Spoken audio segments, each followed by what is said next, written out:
Clothing has its purpose to cover and protect us. But fashion? Fashion is so much more. Fashion is art. The art that we wear and, when executed well, the art that we become. Hello and a warm welcome to your very first lesson of your professional diploma in fashion design with Shaw Academy. I am so excited that you have decided to study with me and explore the interesting world of fashion. I can't wait to share all of my fashion knowledge with you, and I am sure you are going to enjoy this course as much as I've enjoyed stitching it together. I would love to know why you are here. What made you sign up for the fashion design course? Do you want to explore a new hobby? Are you thinking about changing your career, or do you want to expand your portfolio? Either way, after you have completed this course, you will be able to do all of the above. But let me tell you why. Well, our courses here at Shaw Academy are globally recognized, which assists you in mastering your skills in a very practical, interactive, and fun way. We are so proud to assist our students right across the globe to reach their goals at a cost-effective and time-efficient manner. Now that you understand what we are about here at Shaw Academy, let me give you an idea of what you can expect in your fashion design course. Firstly, we have 4 modules starting from your basic and moving towards proficient. As you progress through these modules, you will notice that they become more challenging.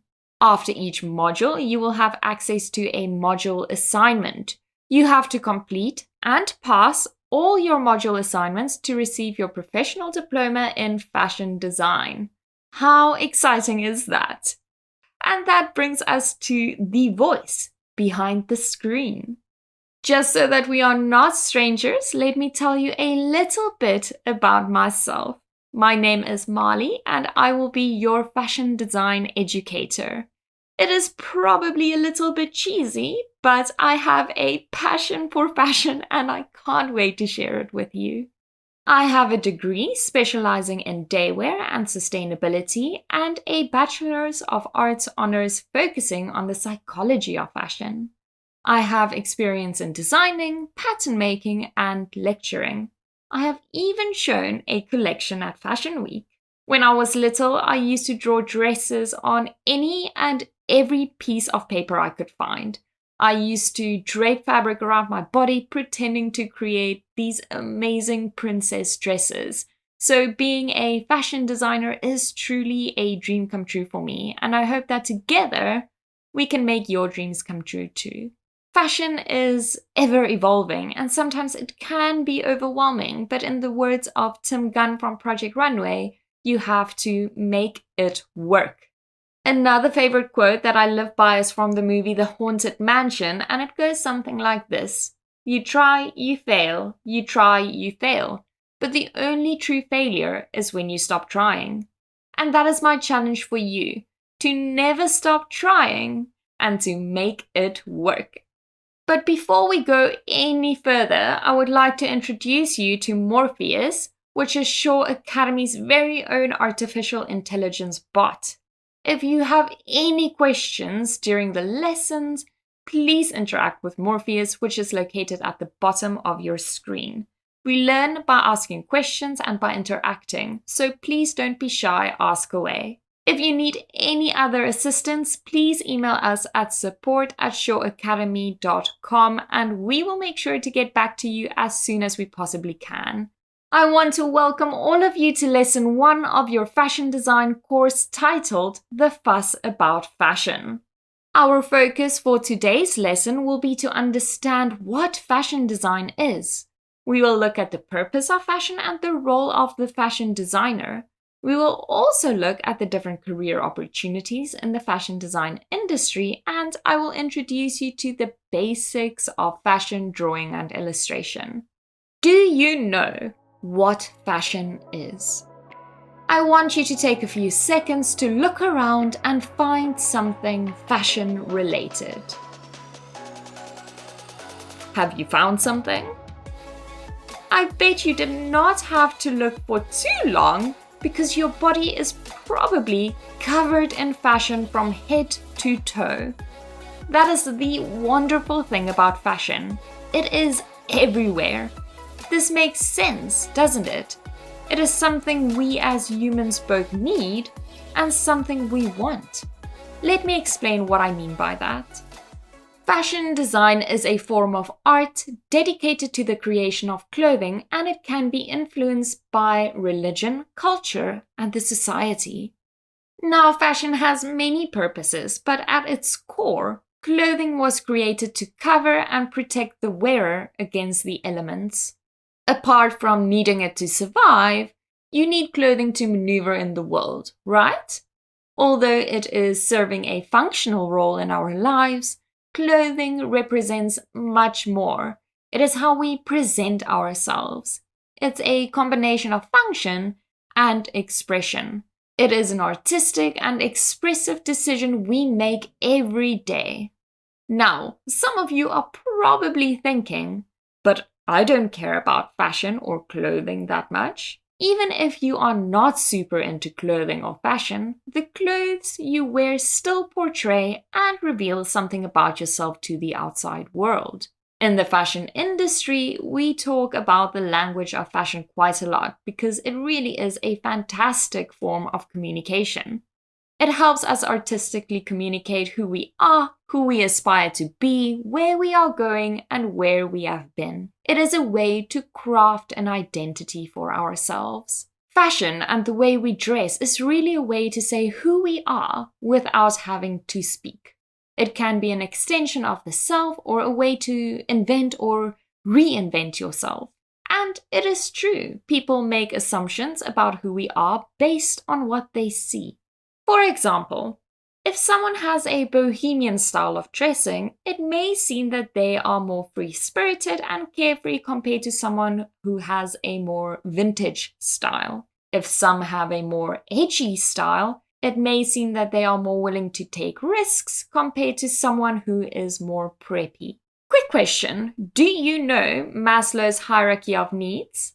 Maslow's hierarchy of needs is one of the most popular theories of motivation introduced by psychologist Abraham Maslow in 1943. Before we look at this triangle or pyramid, I want you to keep in mind that Maslow believes that one can only move up a level once a lower need is met. Now, let's look at the triangle from a fashion designer's point of view. Right at the bottom of the triangle, you will find our physiological needs. These are our basic needs that we need to survive. As we already know, we need clothes to cover and protect us from the elements, so you can understand why it is right at the bottom of the triangle. If we move up a level to our psychological needs, the needs become more complex. Here, your needs include feeling loved and feeling like you belong. Now, how do you satisfy this need of belonging with fashion? Well, by joining subcultures. Subcultures are defined as groups of people who have the same beliefs or outlooks on life and thus have a similar appearance. By wearing similar clothes and adorning their bodies in similar ways, members of a certain subculture are distinctive enough to be recognized as part of that culture. I'm going to put you on the spot now and ask you if you can think of any subcultures. Some examples include goths, hippies, and hipsters, to name a few. Now, people join subcultures because they want to belong somewhere and they want to be part of something. You are thus not just dressing to cover yourself, but dressing in a certain way because you want to satisfy your need for belonging and feeling accepted and loved by others. This is also where you start to experiment with how you express yourself. At the peak of the triangle, you will find your self-fulfillment needs.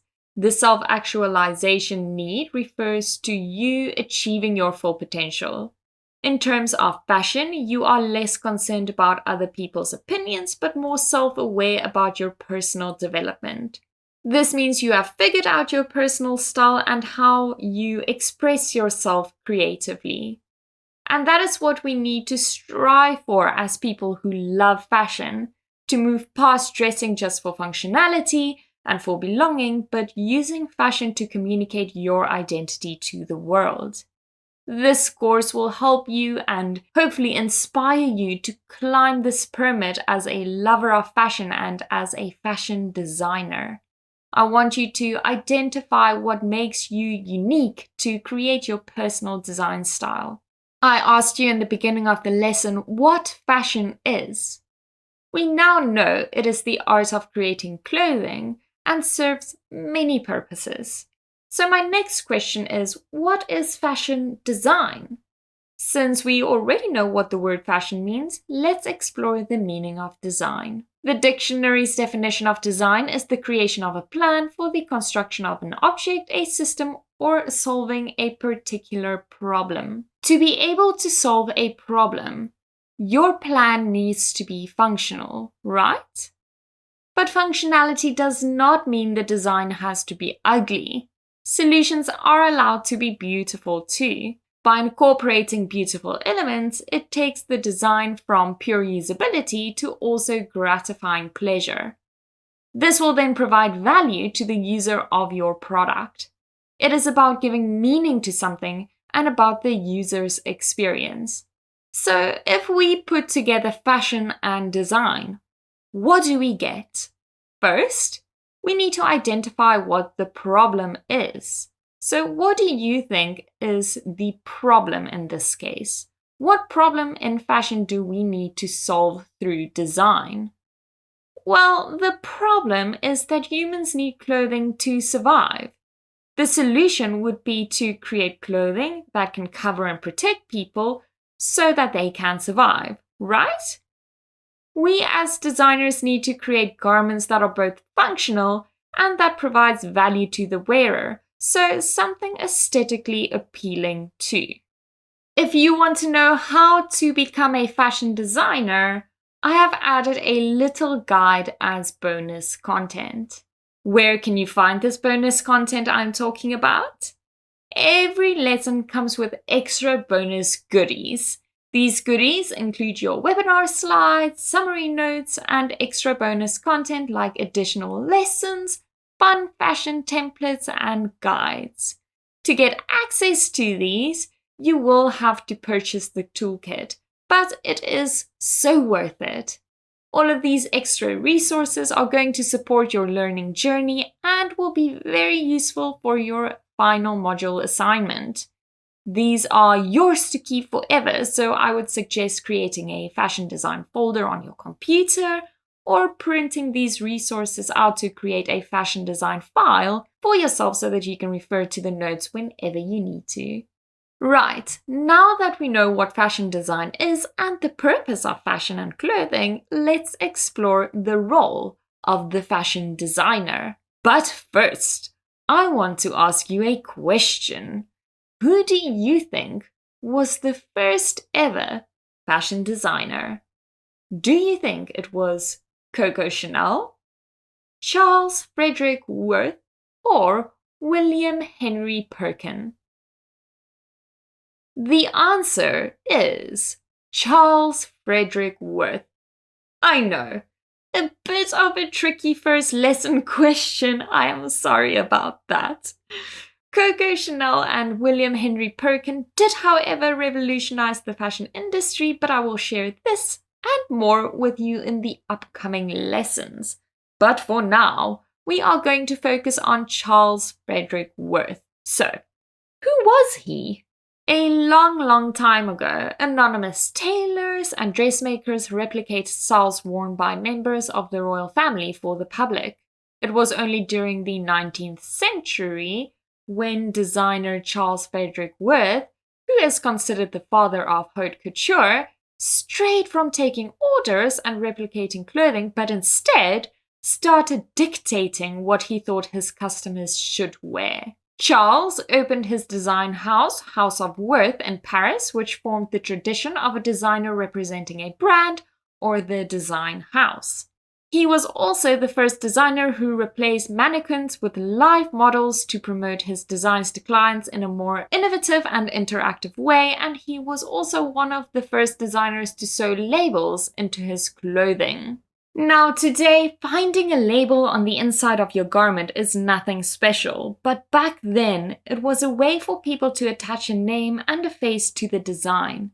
Now, even though years have passed since Charles Worth, the designer's responsibilities are pretty much the same as back then. Fashion designers are responsible for designing and making clothing and accessories depending on the type of designer that you are. Now, the type of designer you are really depends on your personality. Whether it is glamorous gowns, unisex clothing, colorful dresses, or neutral, sustainable garments, throughout this course, we will identify, develop, and celebrate your unique design style for you to build a strong, recognizable, and memorable brand. To create that amazing brand, you will have the following responsibilities. You will have to observe, study, and predict fashion trends. You will have to generate ideas from your inspiration to create designs. Using computer-aided design, you can turn your sketches into digital technical drawings, which will guide the rest of your design process. You will have to source textiles for your design. This requires you to have the appropriate textile knowledge. And interacting with suppliers is also a big part of your job. Negotiating is key if you want to increase your profit percentage. You will have to transform your sketches into a two-dimensional pattern by using pattern-making techniques, and you will have to manufacture the garment of the design.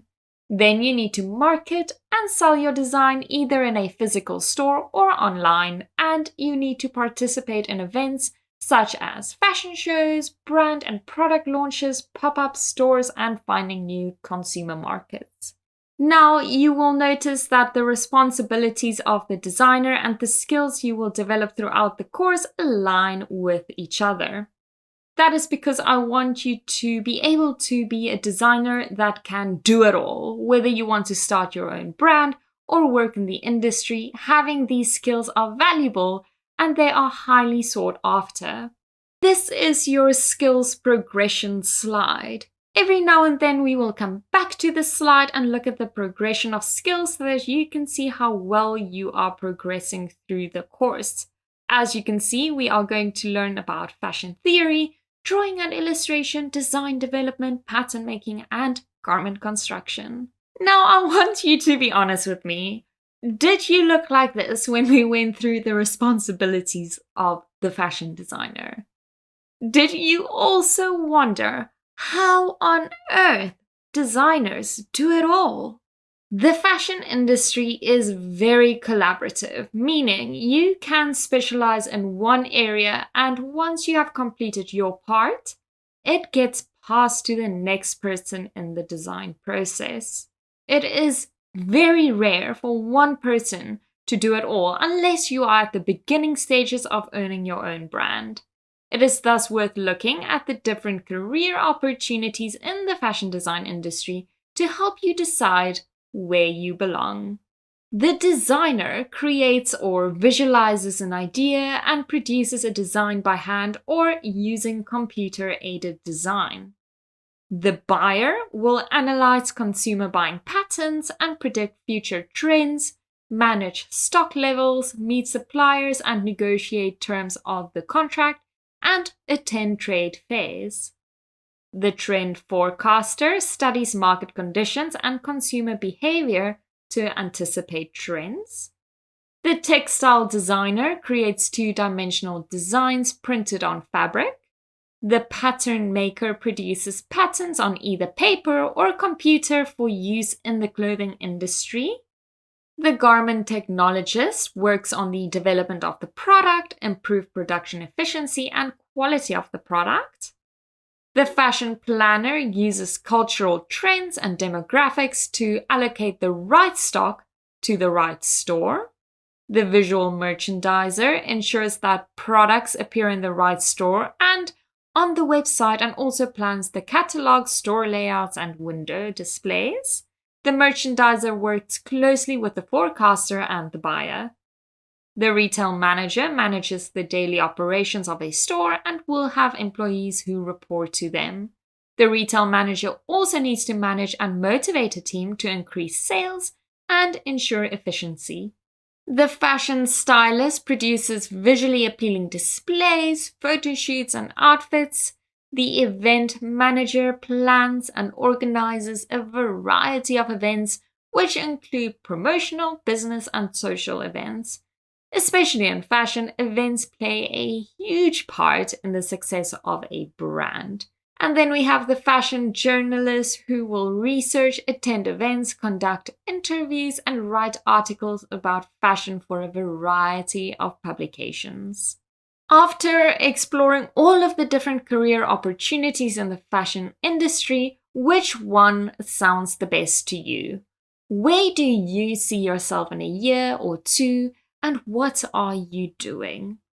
I am super curious to see what your dream fashion design job is, so please feel free to join our Show Academy Fashion Design Facebook group and share with me and your fellow classmates what your dream job is. As you evolve as a designer, this will probably change. I will ask you the same question at the end of the course, and I think it would be super interesting to look back at what you said in this lesson. When I started my design career, I wanted to be a wedding dress designer, and now I am a lecturer. As I was more and more exposed to the wonderful world of fashion, I moved away from what I thought I loved and gravitated towards the academic side of fashion. It was unexpected, but so worth it. It is okay to change your mind and grow. One day, you will find your place in the industry and absolutely love it. Before we look at the tools you will need for this course, I want to get you excited about what to expect in the next lesson. Let's just say it begins with the word mood and ends with the word bored. The next lesson is all about celebrating inspiration. Fashion inspiration is the outcome of creative research, which is an essential part of the design process. It is all about sourcing and collecting ideas to inspire the designer to create fresh and amazing pieces of wearable art. So, if you want to learn about creating mood boards and how to generate ideas from them, please join the next lesson. It is going to be a fun one. Now, I don't know about you, but when I imagine a fashion designer working, I picture someone furiously sketching in a sketchbook. But what is fashion illustration really? Why is sketching so important, and what role does the sketchbook play in design? If you are starting to get serious about drawing and sketching, you may also start to get serious about the tools that you use. Let's take a look at the most essential drawing materials to get you started. The sketchbook is probably the most important tool for the designer, as it gives an insight into the designer's collection of inspiration, the designer's thought processes, and displays idea generation and further development of those ideas. When choosing a sketchbook, I suggest choosing a hardcover book, as this will also provide a firm drawing surface with clean, medium texture paper of a thicker weight than your standard paper, suited for a variety of drawing mediums.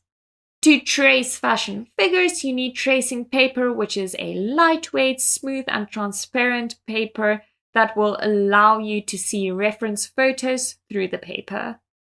A good graphite pencil is essential.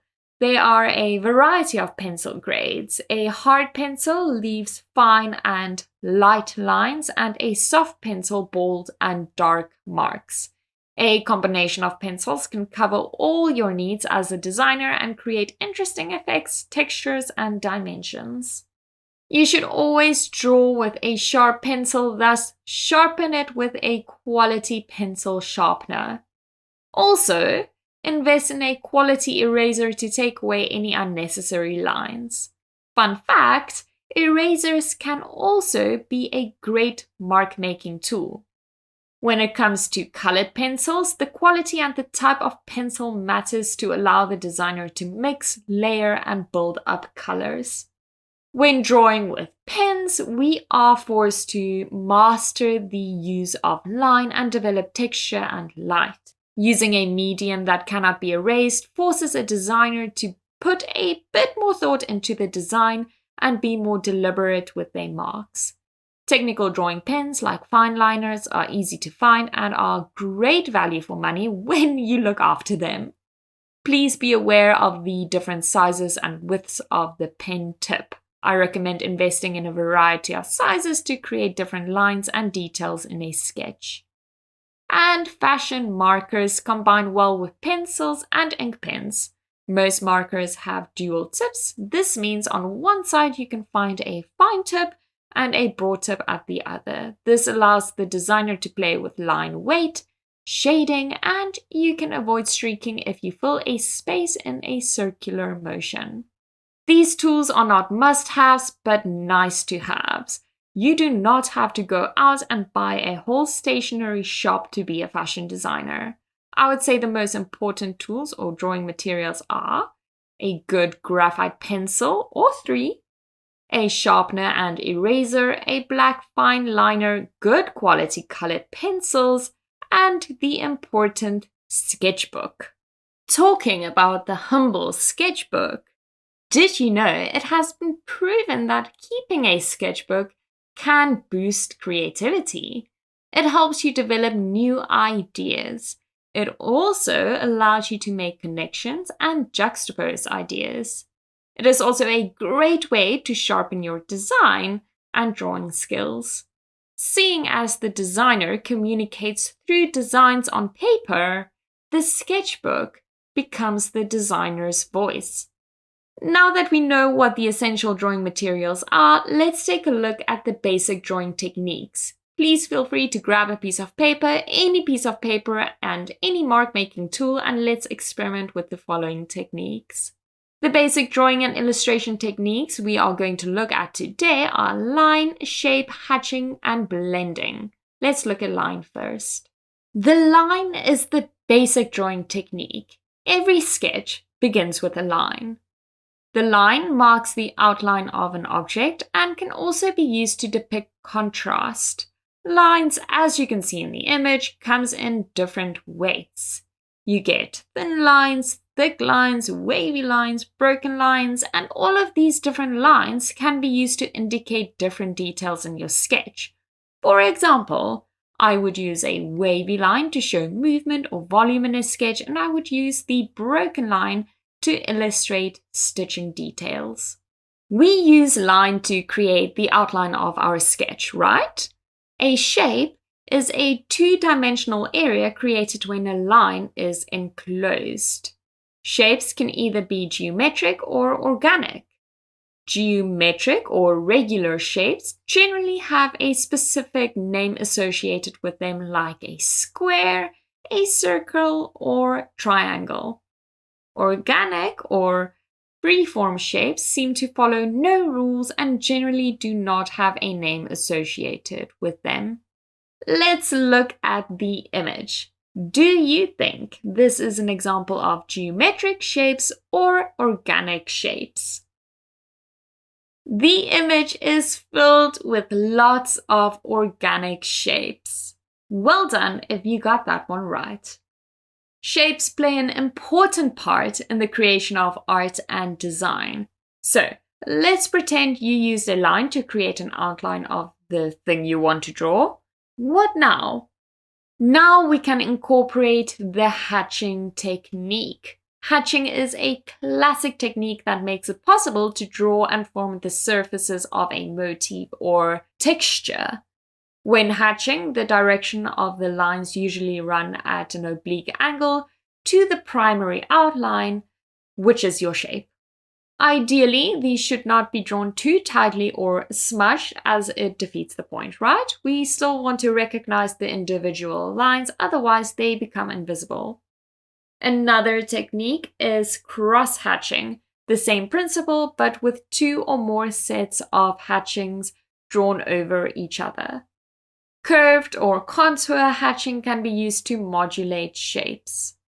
By blending or smudging a hatched area, you can build up the tonal technique. When smudging a hatched area is blurred with a finger, or cotton wool, cloth, or even an eraser.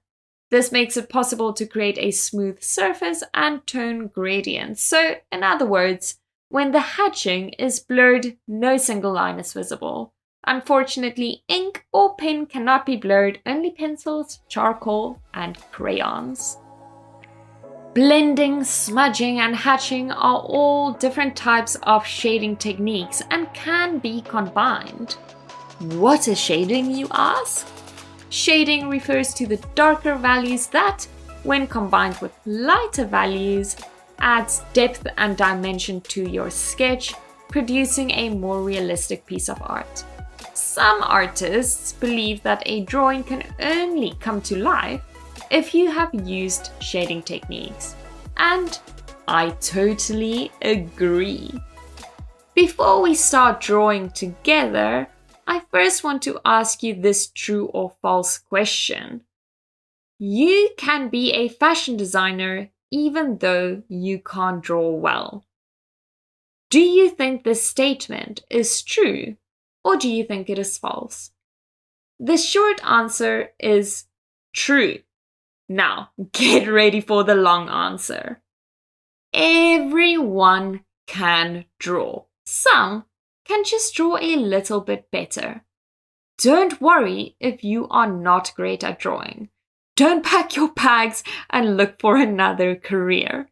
Drawing is not a talent, it is a skill you can learn. If you learn the basics and practice, you will improve as you go. That I can promise you. Also, just like the clothes you wear, the way you draw is an expression of who you are as a designer. There are literally no rules. It is all about having fun and designing the clothes you want to the way you want to. So, are you ready to draw your first Shaw Academy fashion sketch? Today we are going to play with the flat sketch. A flat sketch is a 2-dimensional drawing usually used to outline the basic shape of the garment. A fashion illustration, on the other hand, is a more detailed sketch and includes colors and textures. Before we can create a fashion illustration, we must first come up with an idea in the form of a flat sketch, and that is exactly what we are going to do now. To create a successful flat sketch, you need to follow the 3 simple steps. Step 1, draw the shape of your garment. Step 2, add the design details like seams, pleats, and pockets. Step 3, finish the sketch by erasing unnecessary lines and add texture and shading. By following these 3 steps, you should be able to successfully communicate your garment to the viewer. Let's go through the steps together. Step 1 is to draw your shape. As you can see, I have drawn the outline of my garment, which is a skirt. It is a very basic geometric shape that we are going to transform into something amazing. Step 2 is all about adding the details. I have changed the outline of the garment a little bit to indicate volume at the hem. I have curved the waistband, added pockets, and stitching details. Curving the waistband is always a good idea when drawing because it makes it look a bit more realistic. If you do not know how to draw different pleats or folds like the ones you can see in my image, don't worry, I will teach you that a little bit later on in the course, but honestly, I encourage you to play and experiment to find something that works for you. The next step is to finish your sketch to give it more character. I started by hatching certain areas that I think would have a bit of a shadow, like at the pockets and pleats. I took it one step further and applied the cross-hatching technique. I have used my finger and an eraser to blend the hatched area to create shade. I have added pencil in certain areas to make it a bit darker for a more realistic effect. If we look at our basic shape next to our final sketch, you can see that it looks a lot different. This just shows you that by following a few simple steps, you can quickly transform a simple sketch into something amazing. We know already that we wear clothes to cover and protect us, right? Although it is serving a functional role in our lives, clothing represents much more. Whether we realize it or not, clothing is a form of self-expression. It is an artistic and expressive decision we make every day. As a designer, you can help others express who they are while you are celebrating your unique design style. In this course, we will identify, develop, and celebrate what makes you stand out from other designers. Now, I have a little bit of a challenge for you. I want you to use the basic drawing and illustration techniques we have discussed in this lesson and draw your first flat sketch. It can be any type of garment, a shirt, skirt, dress, jacket, anything. Be creative and have fun. The great thing about fashion sketching is that however you are drawing it, that is your style. There are no imperfections. There are no mistakes. I would love to see your first sketch, so please remember to share it on your favorite social media platform and don't forget to tag Shaw Academy and use the hashtag #ShawFashionSketch. I'm sure most of you are wondering, how can I share my practical work for this course like this challenge? Well, do not fear. We have a dedicated Facebook page called Shaw Fashion Design, especially created for this course, where you are able to share your work, interact with your fellow students, and ask questions. You will gain access to your fellow course classmates, student questions and answers, course-related announcements, and other valuable resources. Before you run away and tell everyone about this awesome new course you have just joined, I encourage you to do the fun little quiz after the lesson to test your knowledge. Congratulations! We are officially done with our very first lesson of Module 1 in Fashion Design. Thank you so much for joining me, and I'm looking forward to having all of you back in my virtual classroom for Lesson 2, Inspiration Celebration. You know, it is always difficult to take that first step, to try something new.